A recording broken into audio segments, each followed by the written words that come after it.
अस्सलाम वालेकुम and welcome JS global capital. मैं हूं शुजा कुरैशी मार्केट रैप के साथ। आज मार्केट में हमको तेज़ी नज़र आई और जो ख़बर थी ऑफ कोर्स वो यही एक होप बिल्ड हुई है कि आईएमएफ के साथ 9th रिव्यू कंप्लीट हो जाएगा, क्योंकि ओवर द वीकेंड गवर्नमेंट ने कुछ स्टेप्स लिए हैं, बजट में चेंजेस की हैं और इम्पोर्ट्स पे जो रिस्ट्रिक्शंस थी वो भी हटा दी।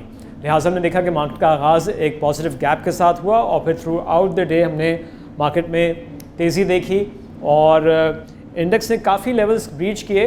41,000 भी ब्रीच हुआ और 41,492 का हाई बनाया और फाइनली इंडेक्स क्लोज हुआ है 41,437 पे, गेनिंग 1,372 पॉइंट्स या 3.4%। तो याद रहे कि पिछले 2 हफ्तों में तकरीबन 4.4% मार्केट गिर गई थी, तो उसमें से हमने देखा है कि 3.4% रिकवर हो गए हैं।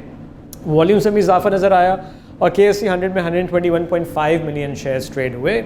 As far as volume leaders are concerned, WTL ने लीड किया, फिर FFBL, सुई नॉर्थ आप देख रहे हैं कि नंबर 3 पोजीशन पे है as far as volumes are concerned और रेड में है।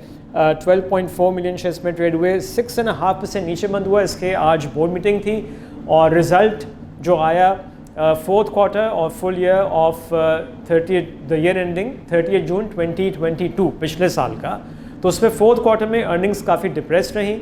अबाउट ₹1.46 की अर्निंग आई है, जबकि 3rd क्वार्टर में ₹4 से ज़्यादा की अर्निंग थी। इसके साथ साथ डिविडेंड भी सिर्फ ₹1.5 का अनाउंस किया, फाइनल कैश डिविडेंड ₹1.5 और मार्केट में ज़्यादा कैश डिविडेंड की उम्मीद थी। लिहाजा हमने देखा कि रिजल्ट्स के बाद इसमें सेलिंग प्रेशर आया और 6.5% नीचे बंद हुआ। फिर OGDC 8.1 million shares gaining 3.5%। TPL PK electric PPL भी आपको नज़र आ रहे हैं यहाँ पे 6.3 मिलियन शेयर्स गेनिंग 3.7% और लास्ट में हब को अपने अपर लॉक पे क्लोज हुआ 5.2 मिलियन शेयर्स में ट्रेड हुए। तो थ्रू आउट द सेशन हमने तेज़ी देखी और तमाम ही सेक्टर्स में हमको अच्छा ट्रेंड नज़र आया।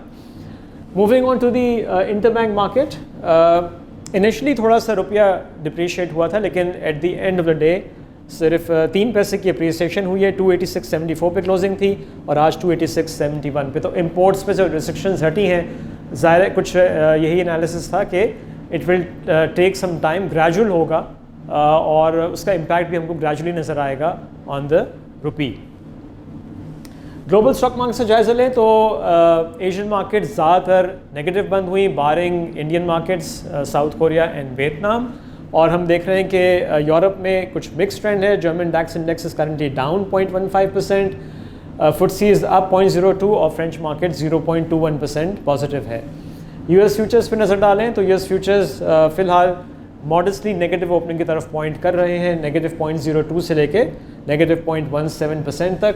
और आखिर में ब्रेंट का जायज़ा लें तो ब्रेंट की प्राइस में थोड़ा इजाफा हुआ है, सुबह 74 पे था, अभी $74.45 से बैरल पे ये ट्रेड कर रहा है। तो जो आज की तेज़ी हुई है, अगर हमें IMF की तरफ से भी कंफर्मेशन आ जाती है कि जो ऑफ कोर्स उसकी जो अभी डायरेक्शंस थी और वो जो चाह रहा था गवर्नमेंट से, वो स्टेप्स ले लिए गए हैं और अब स्टाफ लेवल एग्रीमेंट हो सकता है, 9th रिव्यू कंप्लीट हो सकता है, तो ये मज़ीद मार्केट में जो आज तेज़ी हुई है उसमें और तेज़ी में एडिशन हमको नज़र आ सकती है कल। But it will all depend कि कोई स्टेटमेंट IMF की तरफ से आज आता है या नहीं। But still we'll have to wait and see कि क्या स्टेटमेंट आता है। और 9th रिव्यू और इसके बाद 10th और 11th रिव्यू के हवाले से भी कुछ गवर्नमेंट ने डिसाइड किया कि इसको वो आगे बढ़ाएंगे या फिर 9th रिव्यू के बाद ही जो प्रोग्राम है वो इनकम्प्लीट 30 जून को ख़त्म हो जाएगा। तो ये भी चीज़ें हैं, ये कुछ सवाल हैं जिनके जवाबात आने हैं।